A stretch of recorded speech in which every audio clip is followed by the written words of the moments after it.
Dalam fisika, besaran ada dua, yaitu besaran vektor dan besaran skalar. Besaran vektor adalah besaran yang punya arah, seperti gaya, kecepatan, percepatan, dan sebagainya yang punya arah. Karena dia punya arah, makanya vektor dilambangkan dengan panah. Ini adalah pangkalnya, ini adalah ujungnya. Ini menunjukkan arahnya ke sana. Jadi kalau di dalam penulisan, vektor adalah seperti ini. Artinya dia mengarah ke sana, bisa juga ke bawah, bisa juga kemana saja. Inilah penggambaran vektor.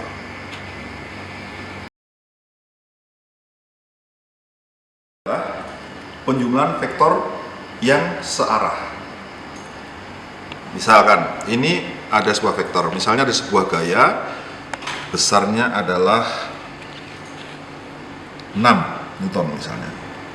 Lihat di sini ukurannya adalah 6. Kemudian dibantu dengan gaya lain, didorong bantuannya ke sana dengan gaya panjangnya adalah 8. Kalau saya ukur dengan meteran vektor ini, dia panjangnya adalah 8. Sehingga 6 dibantu dengan vektor lain 8, maka resultan atau total dari vektor itu adalah jadi 6 dan 8 jadinya 14.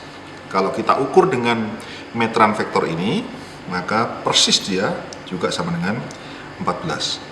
Begitulah penjumlahan vektor yang searah.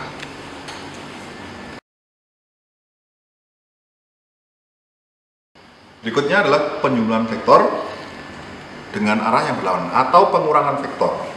Misal, vektor pertama panjangnya adalah 8 Newton. Kemudian vektor kedua panjangnya adalah 6, seperti yang tadi, 6, kalau kita ukur dia adalah 6.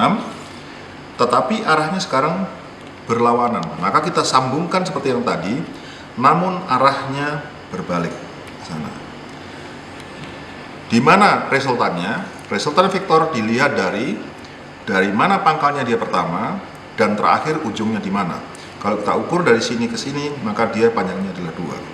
8 dilawan 6 hasilnya adalah 2.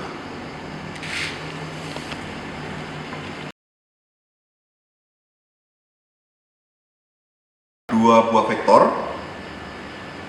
yang saling membentuk sudut 90 derajat. Kembali saya akan memakai vektor yang panjangnya 8. Supaya tidak bergerak, kita tindis dengan batu tindis, maka dia tidak bergerak. Kita sambung dengan vektor 6, tapi membentuk sudut 90 derajat. Kita tindis. Nah, kemana resultannya? Resultannya adalah kita membuat garis semu dari sini sejajar dengan vektor yang pertama. Kita juga garis sejajar dengan vektor kedua, sehingga kedua vektor akan bertemu di sini. Kemana sekarang arah vektor resultannya? Dari pangkalnya kita ujungnya sini. Jadi kita dari pangkal ke ujung. Jadi kalau kita lihat dia posisinya di sini, persis dia di angka 10. Jadi vektor 8 dengan vektor 6 membentuk sudut 90 derajat, resultannya adalah 10.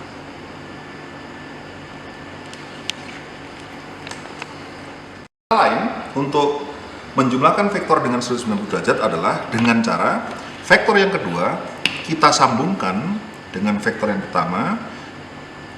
Pangkal dari vektor kedua bertemu di ujung vektor yang pertama. Kita ini ya. Jadi vektor pertama 8, vektor kedua adalah 6. Resultannya adalah dari pangkal vektor pertama menuju ujungnya vektor yang kedua.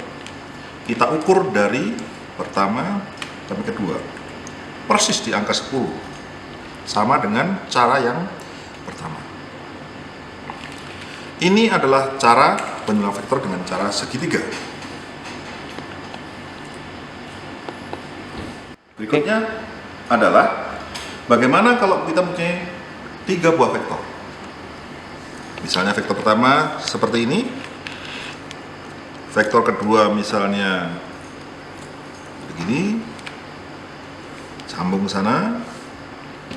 vektor ketiganya misalnya ke sini.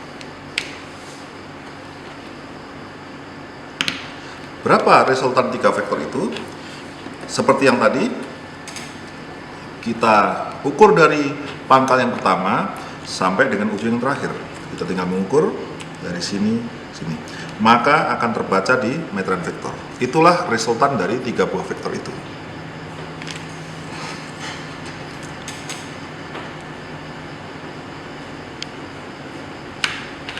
Sudah singgung cara menjumlahkan vektor dengan cara menyambung-nyambung. Kalau 2 vektor menjadi segitiga, kalau 3 buah vektor menjadi segi banyak, atau kita sebut sebagai poligon. Ada cara lain menjumlahkan vektor, yaitu dengan cara jajaran genjang. Sebenarnya sama dengan yang sudutnya 90 derajat yang pertama tadi. Misal, kita punya vektor 10, kita tindis dengan buku tindis supaya tidak bergeser. Boleh kita pakai 2. Kemudian misalnya vektor yang satunya tidak 90 derajat, dia misalnya membentuk sudut 60 derajat, maka kita pakai busur derajat, kita letakkan di sini.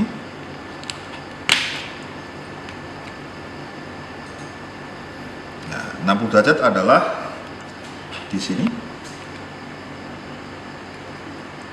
Maka vektor kedua kita arahkan persis di sini, sehingga kalau kita cabut sudah ada tandanya di sini.